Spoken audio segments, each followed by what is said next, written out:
Assalamualaikum warahmatullahi wabarakatuh.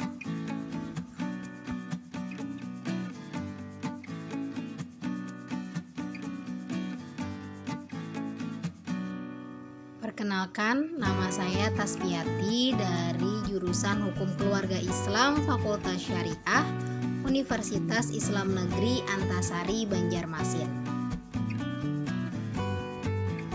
Pada kesempatan kali ini, saya akan memaparkan tugas individu yang bertemakan mekanisme penyelesaian gugatan sederhana. Mengenai dasar hukum pada gugatan sederhana terdapat pada Perma nomor 2 tahun 2015 dan Perma nomor 4 tahun 2019.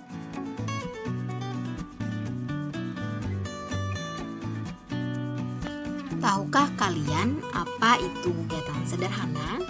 Pada pasal 1 ayat 1 Perma nomor 4 tahun 2019, Junto Perma nomor 2 tahun 2015, penyelesaian gugatan sederhana adalah tata cara pemeriksaan di persidangan terhadap gugatan perdata dengan nilai gugatan material paling banyak 500 juta rupiah yang diselesaikan dengan tata cara dan pembuktiannya sederhana.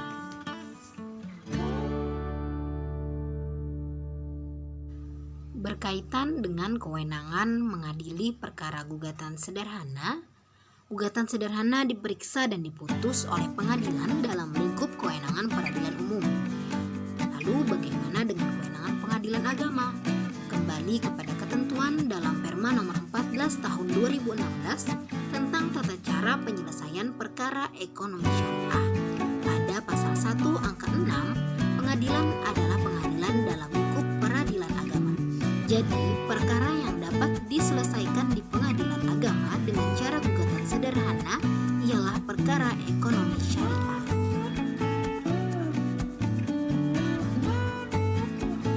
Mekanisme penyelesaian gugatan sederhana memiliki 8 tahapan, yaitu pendaftaran gugatan sederhana, pemeriksaan kelengkapan gugatan sederhana oleh panitera, penetapan hakim tunggal dan penunjukan panitera pengganti, pemeriksaan pendahuluan oleh hakim tunggal, penetapan hari sidang dan pemanggilan para pihak, usaha perdamaian dan pemeriksaan perkara di persidangan, pembuktian, serta pembacaan putusan.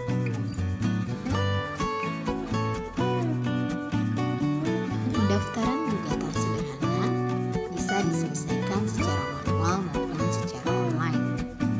Pendaftaran secara manual, penggugat dapat mendaftarkan gugatannya dengan mengisi belangko gugatan yang disediakan di kepaniteraan yang berisikan identitas penggugat dan tergugat, penjelasan ringkas duduk perkara, dan tuntutan penggugat. Penggugat juga wajib melampirkan bukti surat yang sudah dilegalisir pada saat mendaftarkan gugatan sederhana.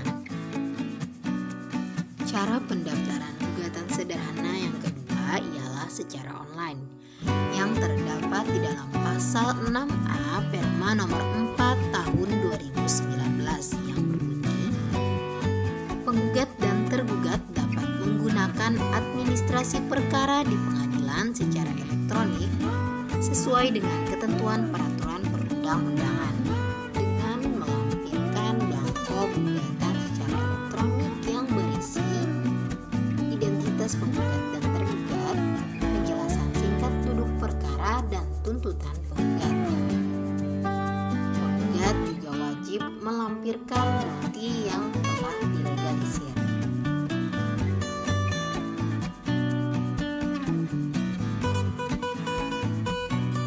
Tahap penyelesaian gugatan sederhana yang kedua ialah pemeriksaan kelengkapan gugatan sederhana oleh panitera. Berkas gugatan sederhana diperiksa oleh panitera berdasarkan ketentuan pasal 3 dan 4 yang berbunyi, gugatan sederhana diajukan terhadap perkara cedera janji atau perbuatan melawan hukum dengan nilai gugatan material paling banyak 500 juta rupiah.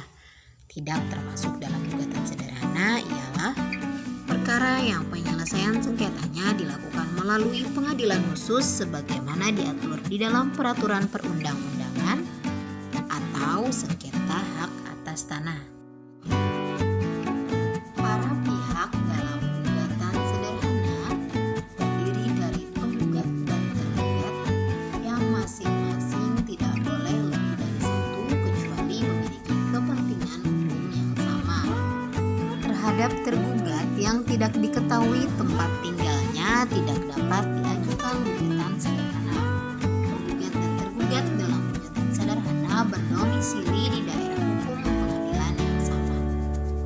Dalam hal penggugat berada di luar wilayah hukum tempat tinggal atau domisili tergugat, penggugat dalam mengajukan gugatan menunjuk kuasa insidentil atau wakil yang beralamat di wilayah hukum atau domisili tergugat dengan surat tugas dari institusi penggugat.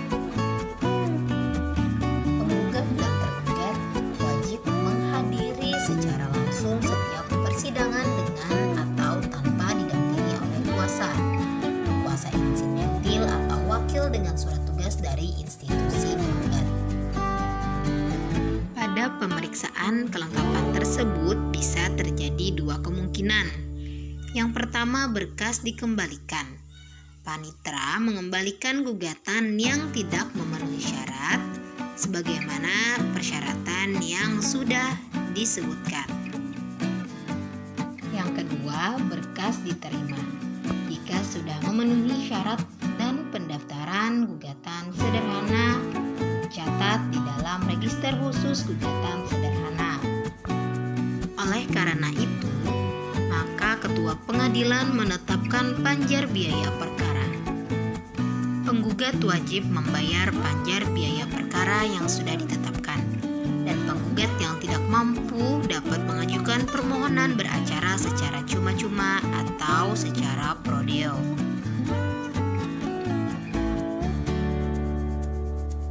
Selanjutnya ialah penetapan hakim tunggal dan penunjukan panitera pengganti.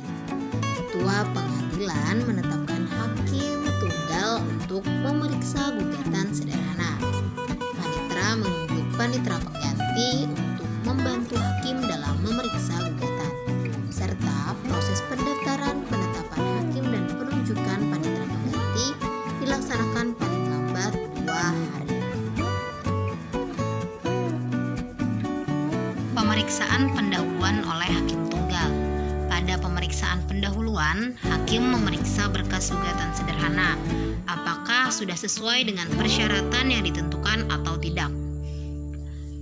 Apabila dalam pemeriksaan, hakim berpendapat bahwa gugatan tidak termasuk dalam gugatan sederhana, maka hakim mengeluarkan penetapan yang menyatakan bahwa gugatan bukan gugatan sederhana, mencoret dari register perkara dan memerintahkan pengembalian sisa biaya perkara kepada penggugat.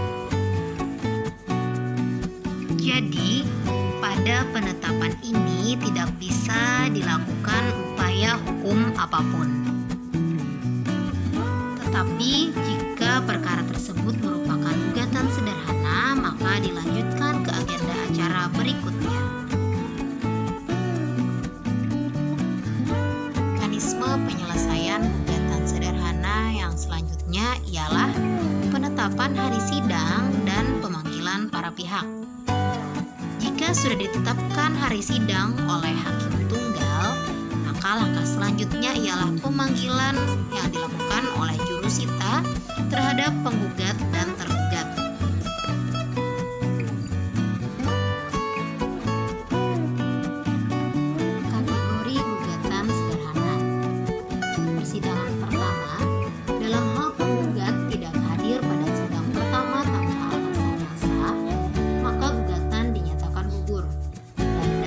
Tergugat tidak hadir pada hari sidang pertama, maka dilakukan pemanggilan kedua secara patut.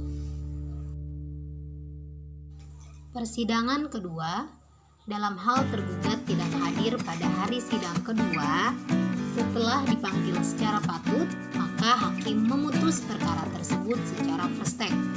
Dan dalam dalam hal tergugat pada hari sidang pertama hadir dan pada hari sidang berikutnya tidak hadir tanpa alasan yang sah, maka gugatan diperiksa dan diputus secara kontradiktor.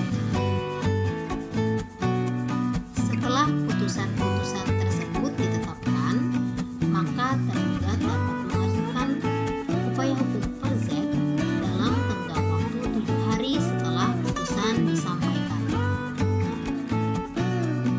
Selanjutnya ialah upaya perdamaian dan pemeriksaan perkara di persidangan.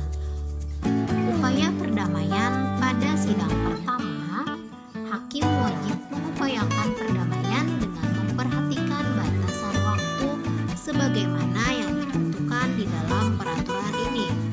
Penyelesaian gugatan sederhana paling lama 25 hari sejak hari sidang pertama.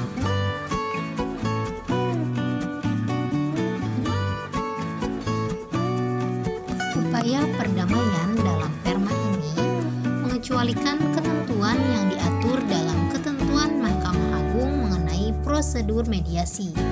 Dalam hal tercapai perdamaian, hakim membuat putusan akta perdamaian yang mengikat para pihak. Terhadap putusan akta perdamaian tidak dapat diajukan upaya hukum apapun. Dalam hal tercapai perdamaian di luar persidangan dan perdamaian tersebut tidak dilaporkan kepada hakim, maka hakim tidak terikat dengan perdamaian tersebut.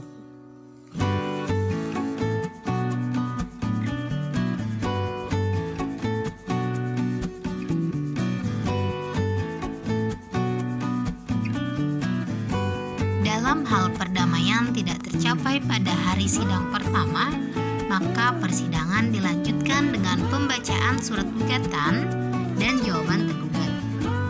Dalam proses pemeriksaan gugatan sederhana, tidak dapat diajukan tuntutan provisi, eksepsi, rekonvensi, intervensi, replik, duplik, atau kesimpulan. Selanjutnya ialah pembuktian. Dalil gugatan yang diakui secara bulat oleh pihak tergugat tidak perlu pembuktian tambahan. Dan terhadap dalil gugatan yang dibantah, hakim melakukan pemeriksaan pembuktian berdasarkan hukum acara yang berlaku.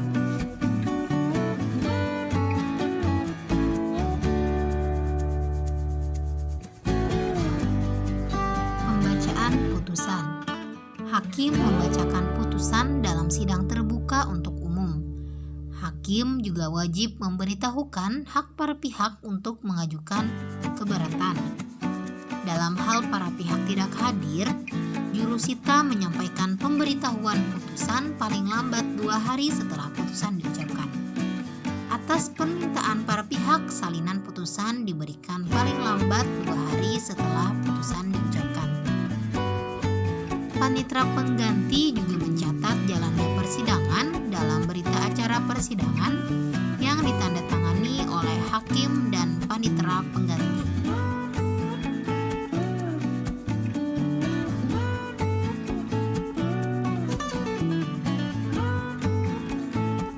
Upaya hukum terhadap putusan gugatan sederhana sebagaimana dimaksud dalam pasal 20 adalah dengan mengajukan keberatan.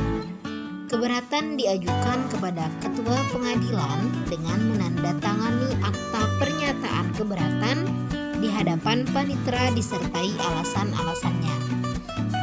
Permohonan keberatan diajukan paling lambat 7 hari setelah putusan diucapkan atau setelah pemberitahuan putusan. Permohonan keberatan diajukan kepada ketua pengadilan dengan mengisi belangko permohonan keberatan yang disediakan di kepaniteraan. Permohonan keberatan yang diajukan melampaui batas waktu pengajuan dinyatakan tidak dapat diterima dengan penetapan ketua pengadilan berdasarkan surat keterangan panitera.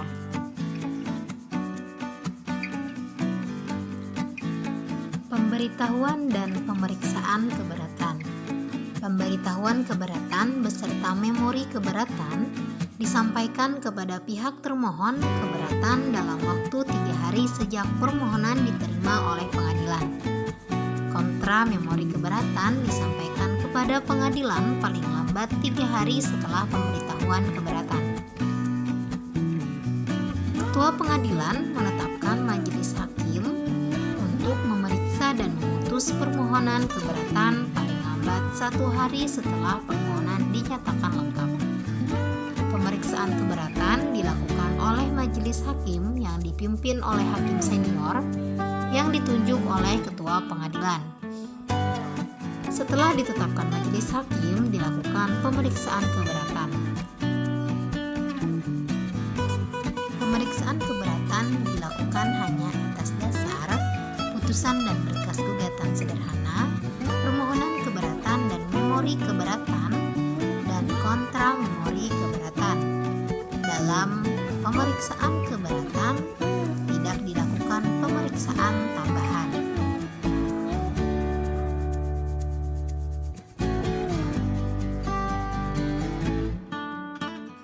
Putusan keberatan. Putusan terhadap permohonan keberatan diucapkan paling lambat 7 hari setelah tanggal penetapan majelis hakim.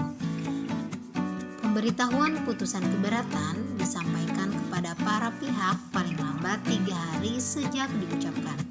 Putusan keberatan berkekuatan hukum tetap terhitung sejak disampaikannya pemberitahuan. Putusan keberatan merupakan putusan akhir yang tidak tersedia upaya hukum banding, kasasi, atau peninjauan kembali. Nah, itu tadi penjelasan mengenai mekanisme penyelesaian gugatan sederhana. Sekian penjelasan materi dari saya, kurang lebihnya mohon dimaafkan. Semoga video ini bermanfaat. Wassalamualaikum warahmatullahi wabarakatuh.